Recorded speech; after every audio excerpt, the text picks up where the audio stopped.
Hello students, a very good morning to all of you and welcome again in history classes. Students, आशा करती हूँ मैं आप घर पे सेफ हैं, सुरक्षित हैं और अच्छे से अपनी जो पढ़ाई है वो कर रहे हैं। क्लास 11th हिस्ट्री में हम रिवीजन कर चुके हैं ऑलरेडी 3 चैप्टर्स का। Today we will start our new chapter and the chapter is chapter 4 the central Islamic lands.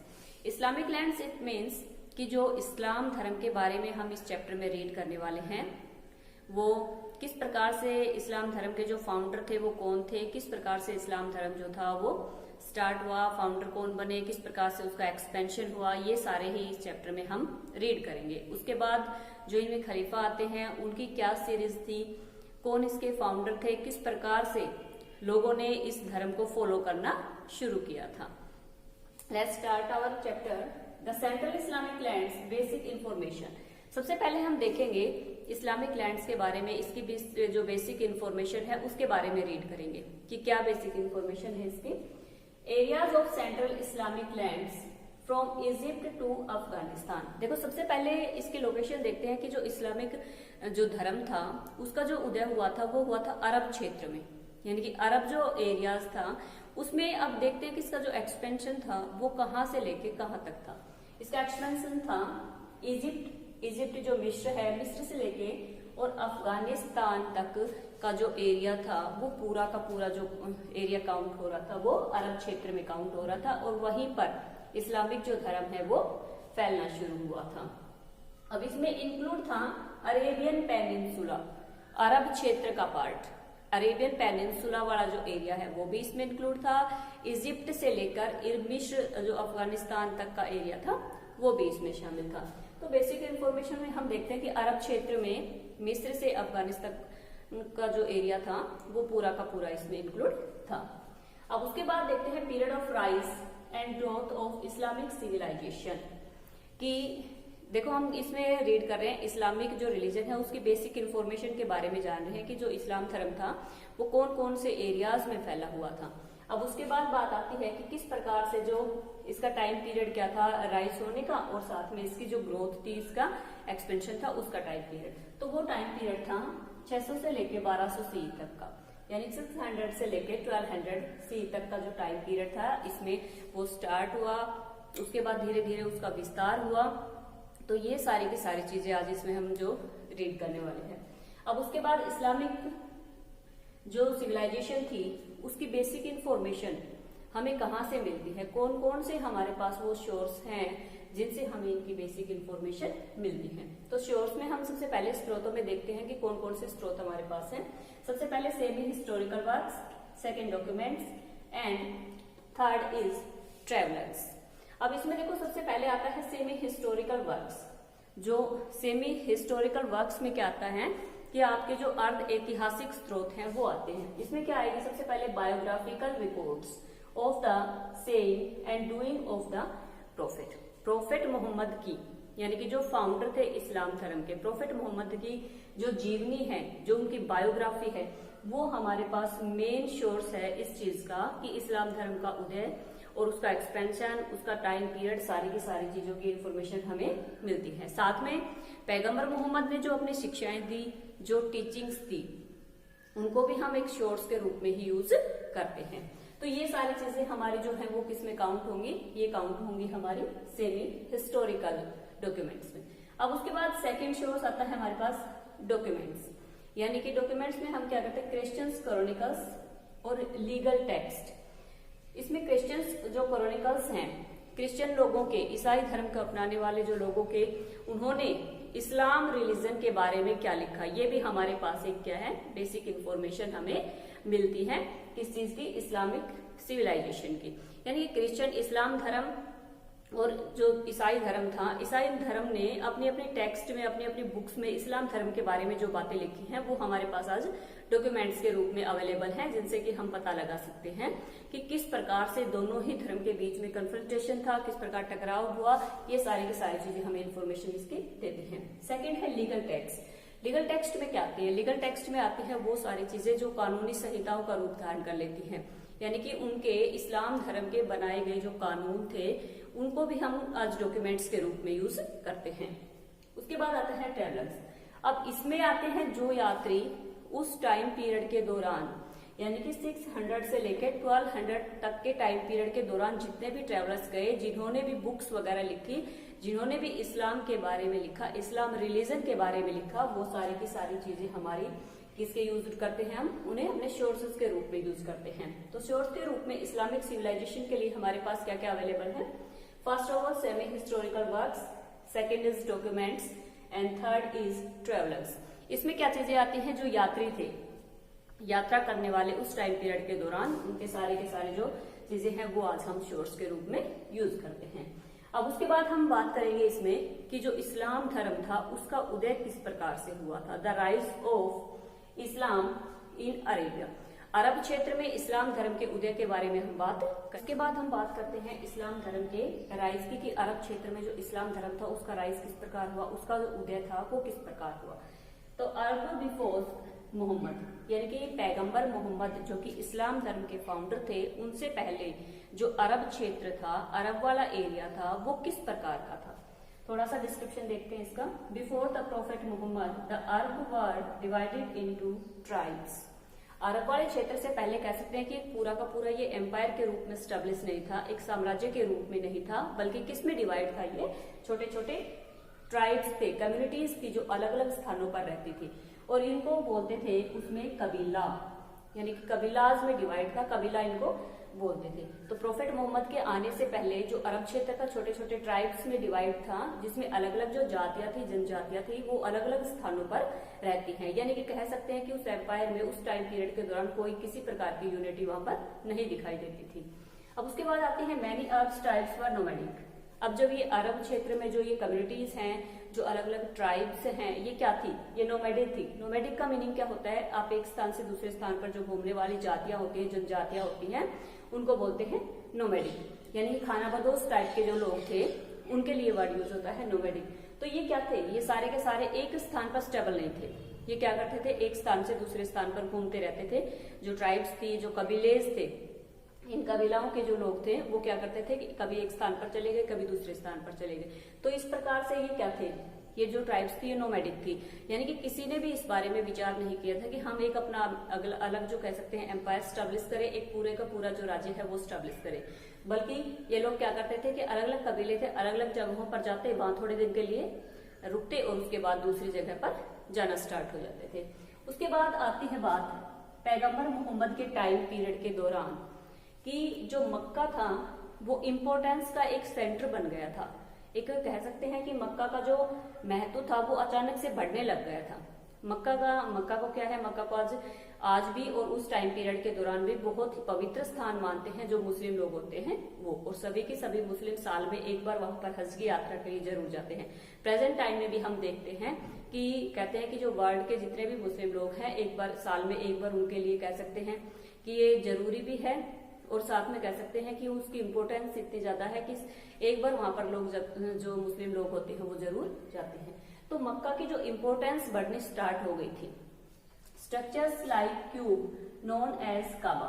अब ये जो इम्पोर्टेंस थी मक्का की वो किस कारण से बढ़नी शुरू हो गई थी? उसका मेन रीजन था कि वहां पर एक क्यूब टाइप में एक स्टोन था, एक पत्थर था जिसको बोला जाता था काबा। काबा बोलते थे इसको, और ये जो काबा था इसको लोग पूजने लग गए थे, यानी कि इसकी वर्शिप स्टार्ट वहां पर लोगों ने कर दी थी।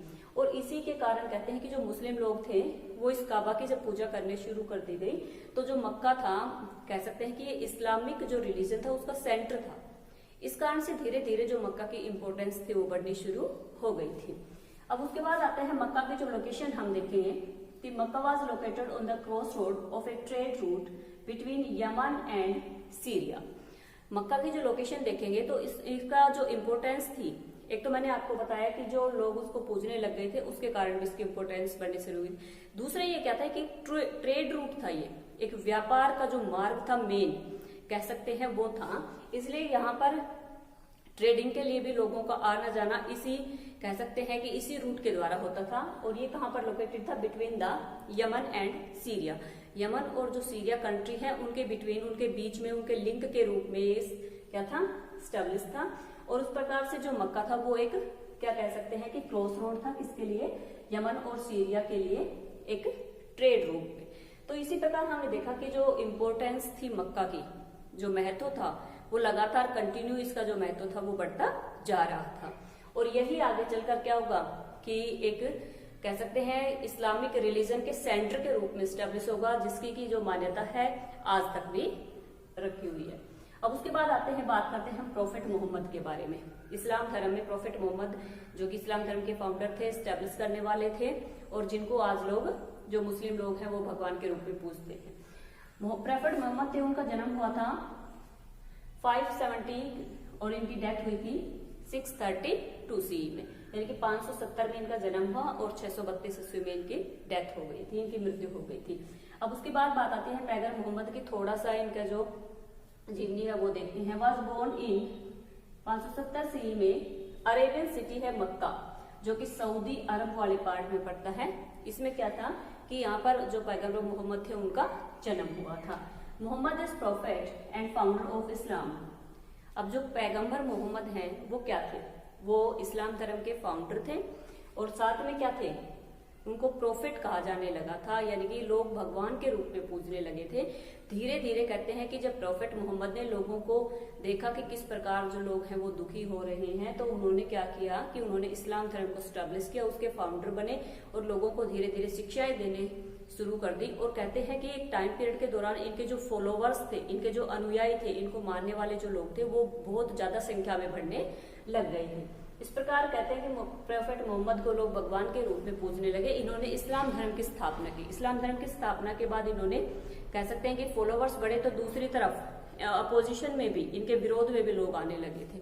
और एक बार बीच में टाइम पीरियड ऐसा भी आया कि जब प्रोफेट मोहम्मद को जो मक्का था, जो मेन सेंटर था, उसको छोड़कर जाना पड़ा था। अब उसके बाद हम बात करते हैं इस्लामिक कैलेंडर की, कि जो जिसको लोग जो मुस्लिम लोग हैं आज फॉलो कर रहे हैं इस्लामिक कैलेंडर को, वो क्या है। The new religions faced considerable opposition, कि जब प्रोफेट मोहम्मद ने इस्लाम धर्म को स्टैब्लिश करना शुरू किया, फॉलोअर्स उनके बढ़ने लगे, तो कह सकते हैं कि उनके अपोजिशन में, उनके विरोध में भी लोग आए, तो इस्लाम धर्म को भी बहुत ज्यादा कह सकते हैं कि अपोजिशन का सामना करना पड़ा, विरोध का सामना करना पड़ा। In 62 CE Muhammad migrate to Medina. अब इसमें 622 ईस्वी में क्या हुआ कि प्रोफेट मोहम्मद जो थे उनका बहुत ज्यादा विरोध हो रहा था, तो उनको क्या हुआ कि मक्का को छोड़कर जाना पड़ा। कहाँ पर छोड़कर जाना पड़ा, उनको माइग्रेट होना पड़ा मदीना की तरफ। मदीना की तरफ जब वो जा रहे थे तो बहुत सारे फॉलोअर्स भी उनके साथ थे, और इस्लामिक हिस्ट्री में इसको नाम दिया जाता है हिजरत का। यानी कि हिजरत किसको कहा जाता है, प्रोफेट मोहम्मद का माइग्रेट होना मक्का टू मदीना। और वो टाइम पीरियड क्या था, टाइम पीरियड था वो 622 CE का, तो इसी को नाम दिया गया था हिजरत।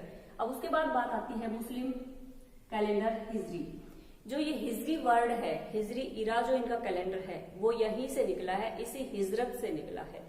तो इस जो माइग्रेट होने की जो प्रोसीजर थी प्रोफेट मोहम्मद की, इसको हिजरत नाम दिया गया, और वहीं से ही जो मुस्लिम लोग हैं, मुसलमान जो लोग हैं, उनका जो कैलेंडर था उसकी शुरुआत हुई, उसकी स्टार्टिंग हुई हिजरी इरा के रूप में।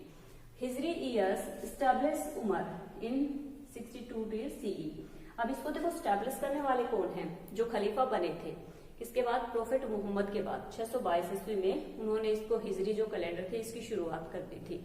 उसके बाद आते हैं हम 5 पिलर्स की बात करते हैं जब इस्लाम धर्म में, कि 5 पिलर्स कौन कौन से हैं, 5 ऐसे स्तंभ कौन कौन से हैं जिसको जो इस्लाम में बहुत ही कह सकते हैं कि आधार माने जाते हैं, जो बेसिक चीजें मानी जाती हैं। तो उसमें है शहाद, सलात, जकात, स्वाम और हज। इसमें सबसे इंपॉर्टेंट ये लोग किसको मानते हैं, हज को मानते हैं। हज को क्यों मानते हैं, क्योंकि हज की जो यात्रा है उसको सभी मुस्लिम लोग हैं जो वो इतनी ज्यादा इंपॉर्टेंस देते हैं कि सभी ये चीज मानते हैं कि सभी लोगों को हज की यात्रा के लिए लोग कहाँ जाते हैं, मक्का में जाते हैं, जहां पर क्या हुआ था, जहां पर जो फाउंडर थे प्रोफेट मोहम्मद, उनका जो जन्म हुआ था। तो इस प्रकार हमने देखा इस्लाम धर्म की जो स्टार्टिंग थी उसका जो एरिया था वो किस प्रकार से था, कि जो इस्लामिक लैंड थी वो फैली हुई थी अरेबियन पेनिनसुला में, कहाँ से लेके, इजिप्ट से लेके अफगानिस्तान का जो एरिया था वहां तक। अब उसके बाद बात आती है कि इसका टाइम पीरियड क्या था, 600 से लेके 1200 ईस्वी तक का टाइम पीरियड था इसका।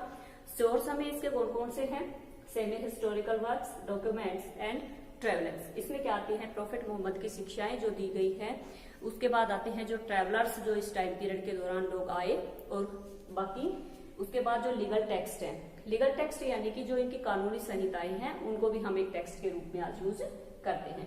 उसके बाद प्रोफेट मोहम्मद का जन्म 570 ईस्वी में हुआ था। कहां पर हुआ था? इनका जन्म हुआ था मक्का में। मक्का क्या है? मक्का इस्लामिक रिलीजन का मेन सेंटर है, प्रेजेंट में भी मेन सेंटर है ये इस्लामिक लैंड का। अब उसके बाद जब कहते हैं कि जब इसके फाउंडर बने मोहम्मद, प्रोफेट मोहम्मद, तो उन्होंने क्या शुरू किया, उन्होंने एक कह सकते हैं कि बहुत सारे फॉलोवर्स उनके साथ जुड़ गए, और फॉलोवर्स के साथ जुड़ने के कारण क्या हुआ कि उनको अपोजिशन का सामना करना पड़ा। जब अपोजिशन का सामना करना पड़ा तो उन्हें माइग्रेट होना पड़ा, उन्हें छोड़कर वो जगह जानी पड़ी। कहां पर जाना पड़ा उनको? मक्का टू मदीना। और इस्लामिक हिस्ट्री में इस चीज को क्या नाम दिया गया? इसको नाम दिया गया था हिजरत का। और हिजरत से ही उनका जो इस्लामिक कैलेंडर है उसकी स्टार्टिंग हुई, और इसको नाम दिया गया हिजरी इरा का। अब इसके बाद आते हैं कि जब डेथ हुई प्रोफेट मोहम्मद की 632 में, 632 ईस्वी के आसपास, तो उसके बाद उन्होंने अपना कोई सक्सेसर अपॉइंट नहीं किया था। और इसी चीज को लेकर, सक्सेसर अपॉइंट नहीं हुआ था, इसी चीज को लेकर वहां पर उन लोगों के बीच में कॉन्फ्लिक्ट्स आरंभ हो गए, संघर्ष लोगों के बीच में आरंभ हो गया कि जो प्रोफेट मोहम्मद की जो आगे लेके जाने वाली जो टीचिंग्स हैं, जो उनके रिलीजन को कौन लेके जाएगा। इसी के बाद कहते हैं कि प्रोफेट मोहम्मद के बाद जो उनके सक्सेसर बने उनको नाम दे दिया गया था खलीफा का। उसके बाद आता है हमारे इस्लामिक जो एम्पायर है उसमें आएंगे खलीफाज, कि किस प्रकार से। अब यहाँ पर प्रोफेट मोहम्मद तो क्या कर रहे थे? लोगों को जागरूक करते, लोगों को टीचिंग दे रहे थे, उनके दुखों को दूर करने की कोशिश कर रहे थे। लेकिन प्रोफेट मोहम्मद के बाद जितने भी आगे खलीफा आएंगे, क्योंकि उनको प्रोफेट मोहम्मद के बाद जो भी उनके सक्सेसर बने उनको नाम दिया गया था खलीफा का। वो खलीफा क्या कर रहे हैं? वो अपने एम्पायर को आगे भी एक्सपेंशन करने की कोशिश कर रहे हैं, अपने फ्रंटियर्स को बढ़ाने की कोशिश कर रहे हैं। तो स्टूडेंट्स, आज हमने रीड किया सेंट्रल इस्लामिक लैंड्स को, इस्लामिक धर्म का जो उदय था वो किस प्रकार से हुआ। आई होप आप चैप्टर को, आप इस टॉपिक को अच्छे से समझ गए होंगे। Okay students, thanks to all.